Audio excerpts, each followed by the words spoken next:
What's up, guys? It's Gardy B with the Jenkins Jonez show. As always, I'm here with my good internet buddies, Dragonfly Jones, a.k.a. Tyler. What's up, guys? With Jethro Jenkins, a.k.a. John. What's up, bubbas? And if you fuck with us, you want to see more of our content, please jump on YouTube and subscribe to our channel. We're very excited to welcome on our special guest for the show, Mike Sielski. Mike is a writer at the Philadelphia Inquirer, but right now he is Mr. Kobe Bryant. He is the host and producer of the I Am Kobe podcast that's coming out from iHeartRadio right now. The first 5 episodes are available. You can search I Am Kobe. And he also has a book called The Rise, Kobe Bryant and the Pursuit of Immortality, coming out in January. Mike, this is a real treat, man. We're really excited you're jumping on with us. Thank you. No, thank you for having me. It's exciting for me too. So you and I were talking a little bit before we started rolling, and I just want to start here. I grew up in Southern California.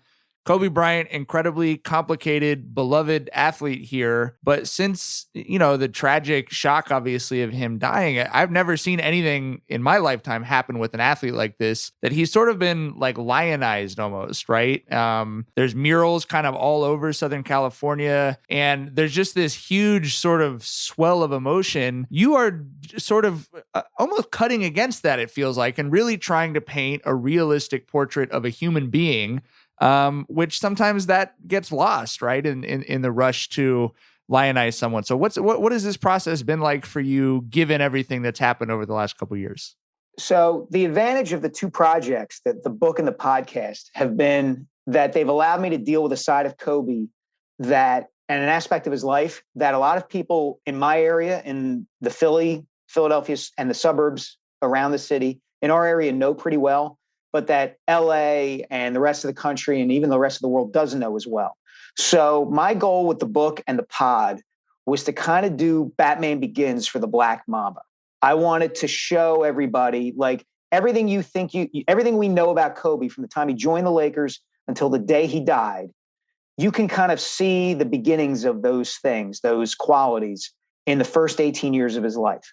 And so, yeah, there is a bit of like cutting against the you put it, like the mythology of him, right? That everybody loves him now and kind of conveniently forgets, the battles with Shaq and the really controversial, darker stuff that he was responsible for and that he underwent and all those sorts of things. And I'm not saying I went out to rip Kobe or paint him to be something he wasn't. I'm just saying, I think, Mike, you make a good point. Like, I'm trying to tell a true story. And a true story is always gray. It's never just black. It's never just white.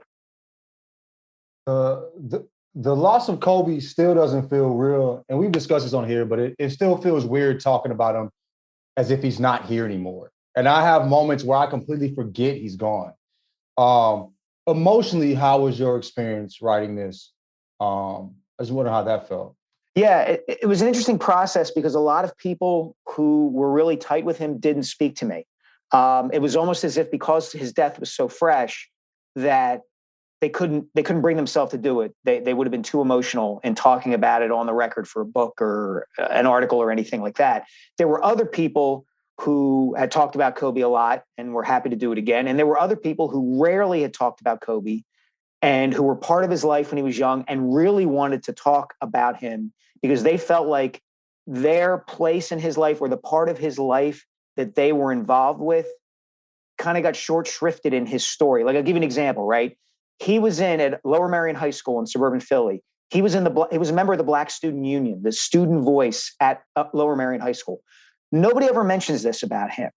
And he had a core group of friends and people who he was close to who knew him through that. And nobody had ever talked to them before. And nobody ever got that side of him when he was in high school. Like, what was it like for him to try to kind of figure out his identity as a Black kid in a really kind of, ritzy suburban area just outside Philly? Like, that's a really interesting part of his life story that not too many people explored. So there were a lot of different ways that that emotion kind of bubbled up. I talked to one family member of his cousin, John Cox, who was like a little brother to him. But yeah, the people I did talk to, they miss him a lot. You could feel it in their voices. Some of them still talk about him in the present tense, to your point. For sure. So you mentioned that, you didn't want to necessarily do, a Kobe propaganda piece. You wanted to, include the Kobe story, warts and all that. But Kobe is a unique figure in that a lot of like, the warts, the ugly stuff, with Kobe is kind of added to his legend. You know what I mean? Like when he drove Shaq out of town, like Kobe stands lean on that, like, yeah, he got Shaq out of there and still got 2 rings. You know what I mean? Like that's part of building Kobe up as well. So how did you toe that line where when you had to tell about some of Kobe's shortcomings or times where he butted head with authority or what have you, and still paint it unbiasedly where you're not contributing to the mythology more?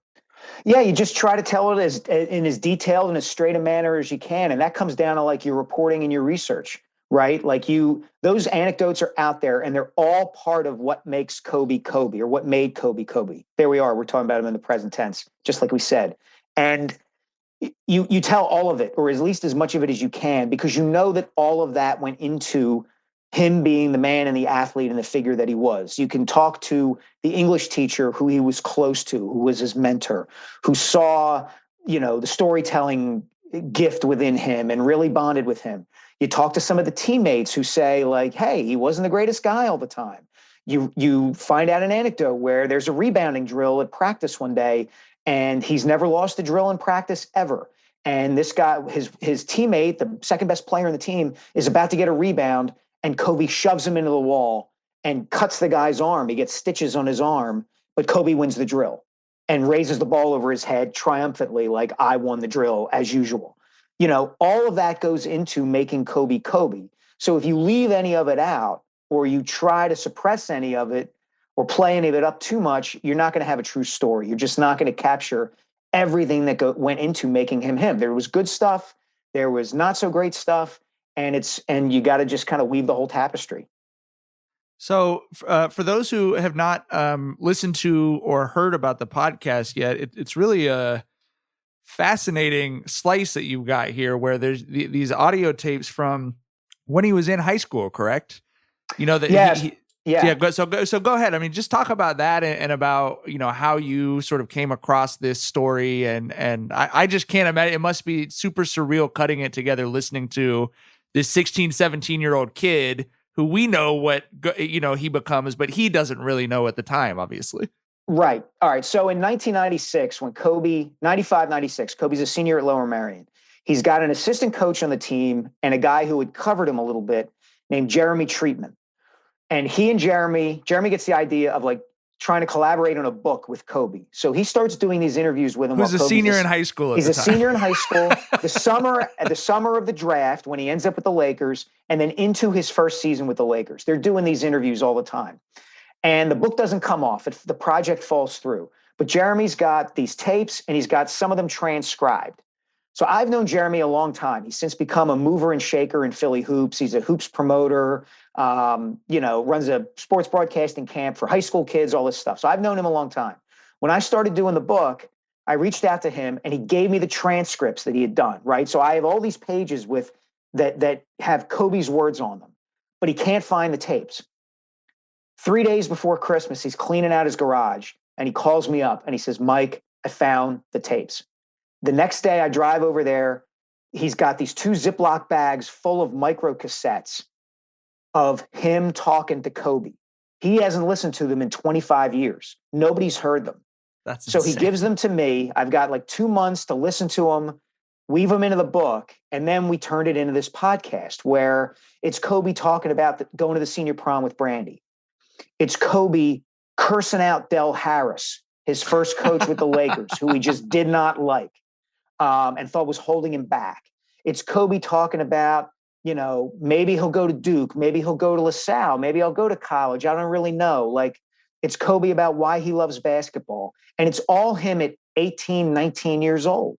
And I got chills listening to it. It was like hearing him from beyond the grave. So once I had that, the idea of like building a story around Kobe and Jeremy, because Jeremy was so tight with him at the time, seemed like a cool way to do the pods. Instead of just straight up like bio of Kobe, let's tell this story through the lens of his friendship with Jeremy. You wrote a story for the Philadelphia Inquirer about like Kobe and what he meant to like Lower Merion. You talked about how he was a part of the community, and he was just as much a Lower Merion as anybody else was. Many speak about Kobe like he was an outsider, you know what I mean? And he was like, didn't quite understand, the culture and when moving to Philly. Where does that narrative come from in comparison with the narrative you were talking with him being connected to the community? Well, a couple different ways. Number one, he lived in Italy for 8 years, right? Because his dad was playing pro ball over there. So he would spend most of the year in Italy, then come home in the summertime, come back to the Philly area in the summer times, and then go back to Italy. So that's part of it. Another part of it is Philly's just freaking parochial, right? So he wasn't born in the city. Yeah. He was born just outside the city. So there are people who like hold that against him. That, you're not really from Philly because you weren't born in Philly. You were born in Lower Merion. Mm-hmm. I'm from Long Beach. I was just talking to a friend of mine last night who said, I've lived in Long Beach since 1983, but I lived somewhere else for 20 years before that. And people never let me forget that. So it's like I very much understand. Yeah, that's exactly what we're talking about here. And then the other thing was, he doesn't come back to the Philly area to live for good until he's in 8th grade, right? Mm-hmm. December of 1991.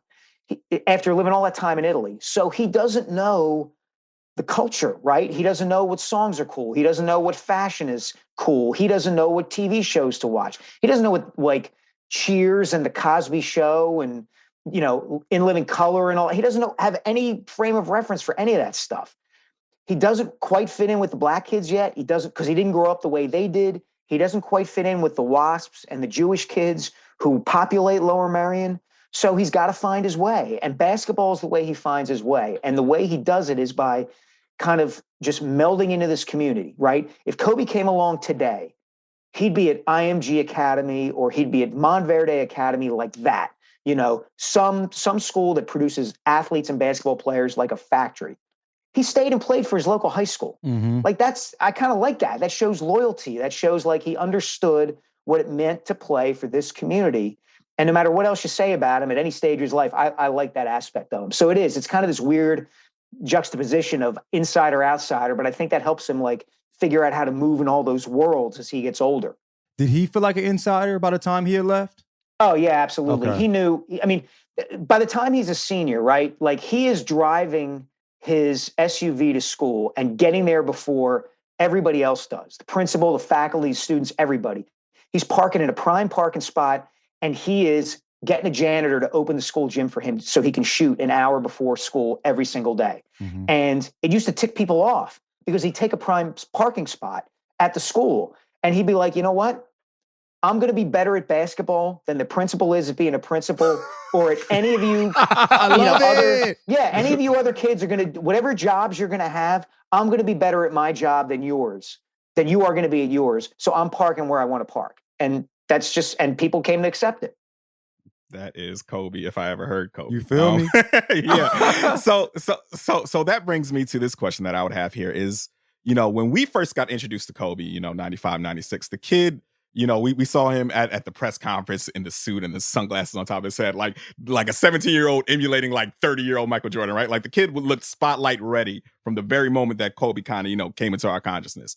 From your research and talking with people and stuff, when did Kobe realize he was Kobe though? Like, did you dig into that a bit? Yeah, summer of 1995, because that's the time where he's playing pickup ball and scrimmaging with NBA players and high-level Division I players. John Lucas, who was the Sixers coach at the time, his daughter was a classmate of Kobe's. And he sees Kobe play, and he wants to take Kobe with the number 1 pick in 96. He thinks he's that good right away. So he invites him to St. Joseph's University and to Episcopal Academy, this high school near Philly, to play pickup ball against Jerry Stackhouse and Sean Bradley and Rick Mahorn. And Kobe is going toe-to-toe with these guys.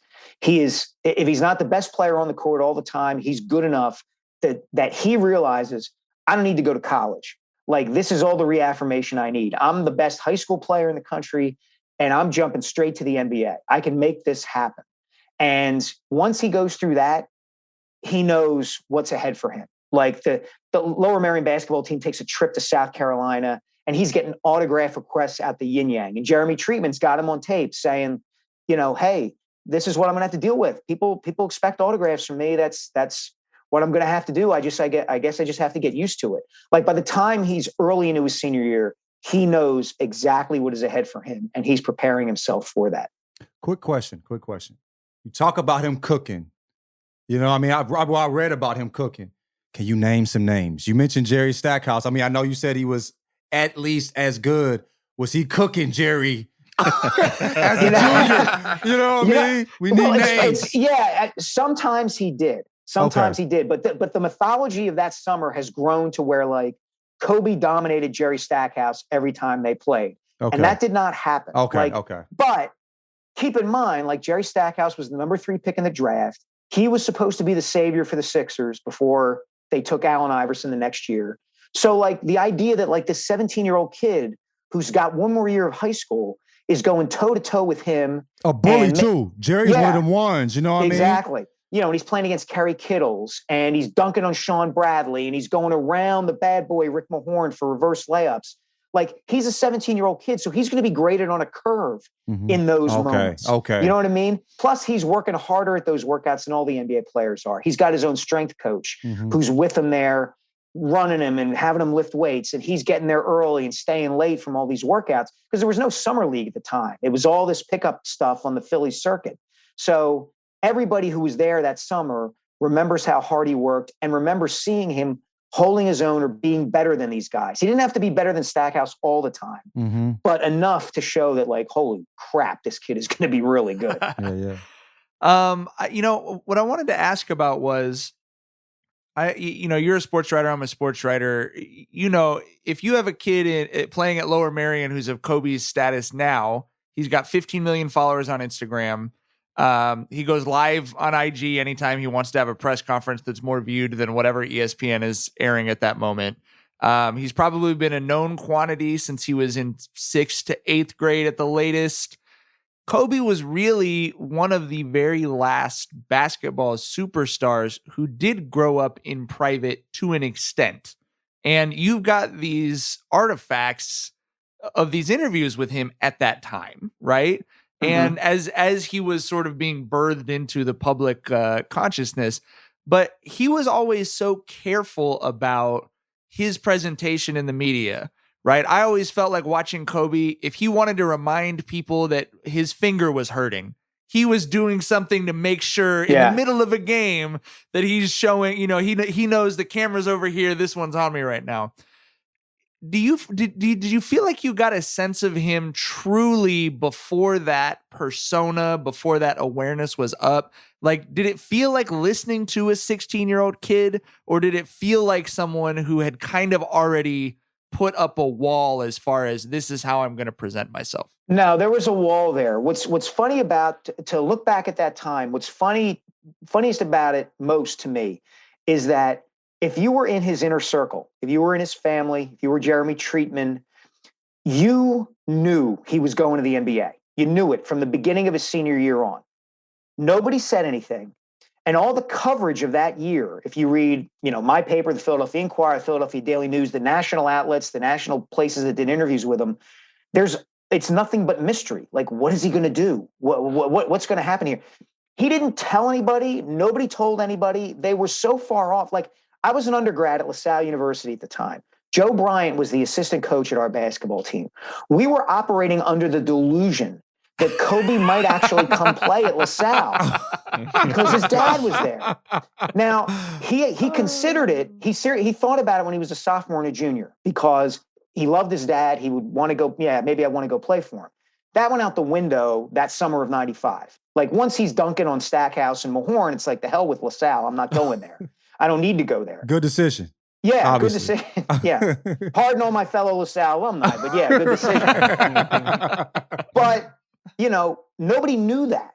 So, you know, you see stories written all the time about how LaSalle was in the mix, and LaSalle wasn't in the mix at that point. So there was that. There was this sense of like watch the video of him making the announcement that he's going to take his talent to the NBA. He says, and I'm going to, and he pauses and he like puts his hand on his chin and he's clearly playing to the cameras. Clearly, like it is so cool, kind of like he's so self-assured. And he gets killed for that in the moment because media guys like me are mostly older and white and traditional, and they don't really process what they're seeing here. Like that this is a kid who knows he's in control of his future and he's going to chart this course for himself. And he doesn't like need to kowtow out anybody, you know, and he's that comfortable and self-assured that he can just be like, well, what am I going to do? Oh, just kidding. I'm going to take my talent to the NBA, you know, and he's just so confident in that moment. It's really revealing. You talk about Kobe realizing who he is in like, was it 95, 96? Mm-hmm. Yeah. I mean, it seemed like in the 90s, like young talent was said to be the next Jordan. Like every popular player was going to be the next Jordan. You know, the only players where it really seemed believable were, to me, Kobe and Bron, where like it seemed like the commentators actually believed what they were saying. Like like you talk about the community. The people in the community know he was going to be as good as he was, or are they shocked like by how successful he ended up being? His high school coach, Greg Downer, the guy who's still the head coach at Lower Merion, says to somebody Kobe's sophomore year, he turns to him in practice and says, does anybody realize we have the next Michael Jordan in our gym now? He knows that, but not too many other people do. That's a heady fucking statement for a high school at coach. that time period too. Yeah, that's true. Exactly. Comparing him to a god, you know what I mean? Yeah. He was saying this in like right in the middle of MJ's three-peat, like 94, right? We've got the next one in our gym and nobody knows it. He should have been wrong. And it's understandable that they don't know it because Lower Merion went 4-20 Kobe's freshman year. Like it should be impossible to do that, to lose 20 of 24 games with Kobe Bryant on your team. Right. But they did. So there's that, but like there's another teammate of his, kid who was the point guard, senior point guard when Kobe's a junior. He goes off to college and comes back the next year, and he visits practice and he sees Kobe, and he asks Kobe, so you know, where are you going to school next year? Thinking that like Kobe's going to go to college, go play at Duke or wherever he's going to play, spend 2 years, and have a nice career as like a sixth man in the NBA. Mm-hmm. And Kobe tells him, "No, Evan, I'm going to the league next year." And Evan's like, no, seriously, like Duke, like North Carolina, like where are you going? And Kobe's like, no, I'm going to the league. And this kid, Evan Monsky, who's a really smart kid, close to Kobe, couldn't process it. Like he just could not. Evan Monsky shouldn't though. Right, exactly. You know what I mean? Like, and most people were that way. Like most people knew he was great. They did not know he was going to be, you know, the next Jordan, one of the 10 best players of all time. Nobody could see it because in part nobody could fathom that kid coming out of Lower Merion High School. Mm-hmm. It had no real basketball tradition to speak of before he got there. One of the things that saddens me and I'm sure a lot of basketball fans about Kobe's passing is that, you know, especially for people our age who saw, you know, the entire trajectory of Kobe. Mm-hmm. You know what I mean? Like we saw him go from the, you know, aloof, somewhat awkward, the standoffish kid who you know, kept people at arm's length to, you know, when he passed, he was the, you know, the mentor who embraced the young talent. You know, he was a guy who, you know, was always, you know, we saw so many players talk about, you know, when I worked out with Kobe, you know, this summer, or, you know, Kobe and I used to text all the time. And that was something that was just so tragic because, you know, we saw Kobe, you know, like I say, just develop into like this mentor, you know what I mean? So So, I think your point is right on. Like there was this feeling that there was more for him to do. Mm-hmm. That he was still growing and developing. We hadn't seen the best of Kobe, it seemed. Yeah. As a man, as a father, as a husband. Like, and I make this point in the book, like he traveled the perfect kind of like story arc for our society, right? Like he had been down by his own doing and he had come out of that. And that kind of is what separated him from Jordan, right? It's not that Jordan wasn't a better player. He was a better player. But Kobe traveled a different narrative arc than Jordan did. Michael never had to rehabilitate himself to the degree that Kobe did. And Kobe was still going on that journey. He was mentoring people. He was being a girl dad. He was, you know, bringing along women's basketball and being a mentor to all these women's basketball players and all of that. And, you know, wins an Academy Award and all of this stuff that he was branching out into. And everybody was kind of like, what else are we going to see from this guy? And it wasn't just that what he was doing now was great. It was that he had been this other guy and he had changed over time. And our perception of him had changed over time. And I think that's what makes his story so fascinating to so many people. Well, obviously, everyone, please make sure you check the podcast out. And I'm looking forward to the book very much. But I think the number one thing, people listening to the interview want to hear is just, is there another story or two or something from the podcast, that'll really pique people's interest? Like the stuff you've mentioned already is incredible, but what's another hidden gem or two that, people should go and look for in those episodes? Well, I mean, we've got audio of Kobe talking about his senior prom with Brandy, which is the equivalent in 1996 of like taking teenage Beyonce to your prom. I mean, it really was. Brandy was huge back then. Yeah, people forget that. He knew he was bigger than Brandy, which is really funny. The irony he thought he was the Brandy. He thought he was the Brandy at that prom. That's right. That's right. Yeah. And Brandy got to take him. You know what I'm saying? And what's funny is that whole thing was a setup, right? Like she was dating Wanye Morris from Boyz II Men at the time. Uh-huh. It was all kind of a publicity stunt to a great degree. So there's that. The one anecdote that is in the book that I really like, it's my personal favorite, is after Kobe ends up with the Lakers, he's talking to his agent at the time, Arn Tellem. And Tellem grew up in Philadelphia and in Lower Merion, so he knows all the Philly basketball history. And he's asking Kobe about like players he's going to encounter in the NBA. Like, what would you do against this guy? What are you going to do against that guy? And he asks him about John Stockton. Now, this is 1996. John Stockton is about to lead the Jazz with Karl Malone in 2 finals. He's the best point. He's Dream Team member, 10-time All-Star, all this stuff. Kobe's like, I played against guys like him in the Philly Catholic League all the time. I know what he's all about. Like, he took one of the 3 best point guards of all time and reduced him to a cultural stereotype like that. To an Evan. He made him an Evan. He's Evan Monsky. He's Evan Monsky.